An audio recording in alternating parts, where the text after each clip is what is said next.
What's up, everyone? My name is Airden, and today I will be vlogging like it's 2005 or something. I like what happened to old school vlogging. Let's just like chit chat and talk, and I want it to be authentic. I don't want it to be like I'm trying hard or I'm trying to make it very animated so that you stay tuned and watch. I just want to chit chat about being real. Not that I won't ever make videos like that, but All right.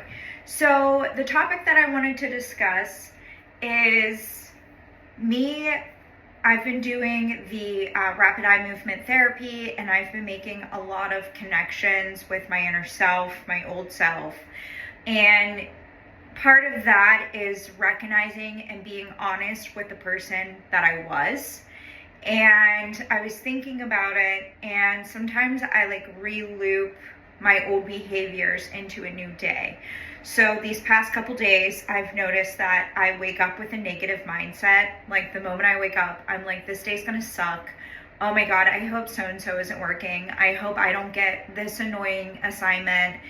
And then this past week, I've just been like recognizing like, oh my God, wait, stop. You have a lot to give to this day. You have a lot to show. You are so intelligent. Your mind just goes to the 8th dimension, and the things that you can comprehend are just so far beyond and above what anybody else can, imagine and show your skills. And that ultimately changed my setup and my mind for the day.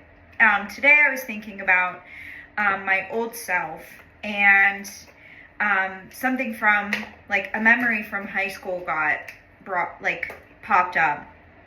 That's the thing with rapid eye movement therapy is, I sounded so stiff when I said that. Rapid movement therapy. Okay, the thing about rapid eye movement therapy is that it starts to click and trigger like my negative cognition was I'm not good enough. And I was giving examples in my modern day life on why I wasn't good enough. And my therapist was like, it doesn't just start from these little moments. It's what you believe subconsciously that you're not good enough. So let's go back there. Let's go to the first moment whenever you started to truly believe that you weren't good enough. And then you can do tapping, you can follow her finger, anything bilateral. I use the handheld buzzing devices. It's like a vibration, and it goes from one to another, and she can like change the speed of it. And I'm supposed to be getting ready because I need to take my dog to go get a bath and have mommy me time, because every time I have the day off, he is up my ass following me everywhere, just like a little toddler. So anyway, so what this memory popped up today for me is I was never a bully in high school, okay? I was never the one that was thinking of harming people. And it's so crazy because I am such, I don't know if it's called an empath.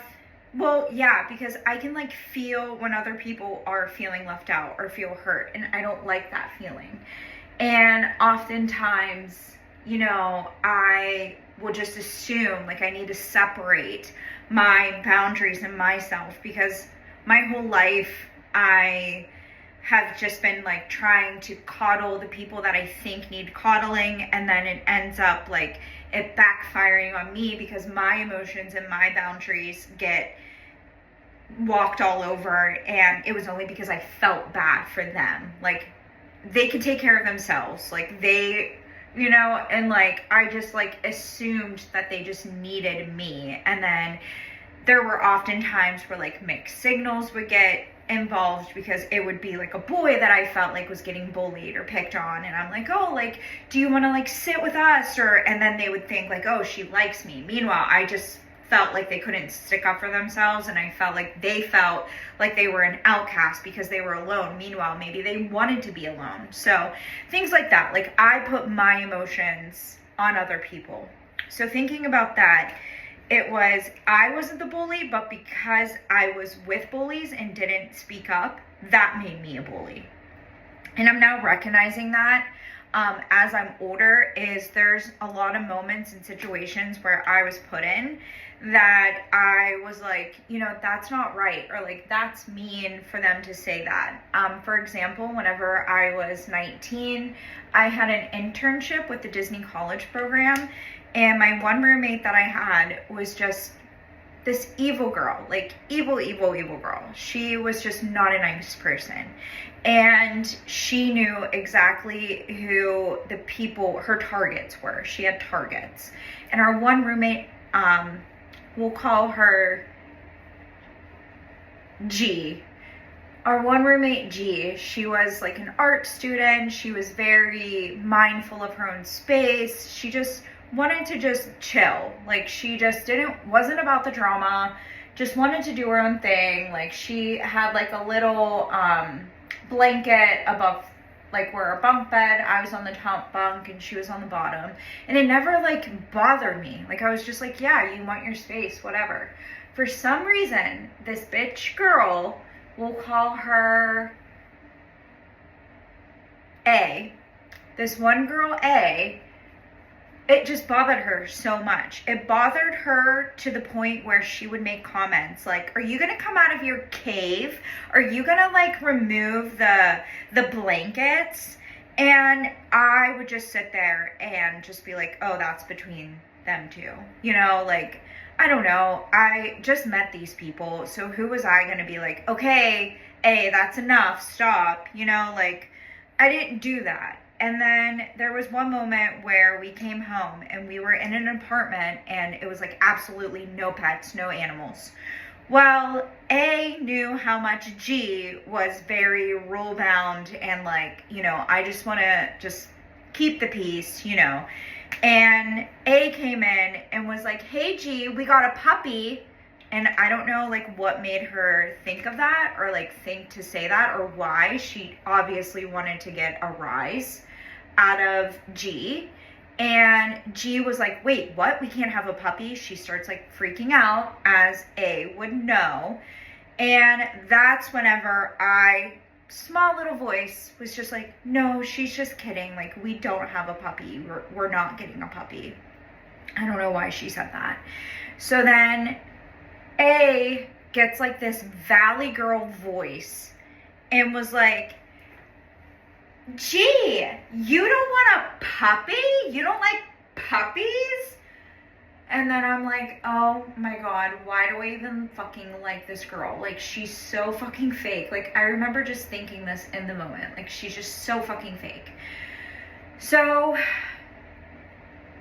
G was like, I have to think of the initial because that's like not her first name. So I have to like remember to say the name that I'm making up. So G was like, oh no, like I can barely take care of a plant, let alone a puppy. Like that's just too much for me. Like no way. So then A was like, oh, well, do you ever want a baby? Why the fuck would you fucking say that, first of all? Not everybody wants kids. That's just such an invasion of someone's private life. Oh, you don't want a baby? Granted, we're 19, like, you know, but still, like, what if she couldn't have babies? Like, what if, you know, like, I don't know. You just don't fucking say that. She's such a stupid bitch, and there's so many things that she did. And if I could speak up right now, I would have been like, you are such a stupid bitch. Like, shut the fuck up, actually. But I didn't.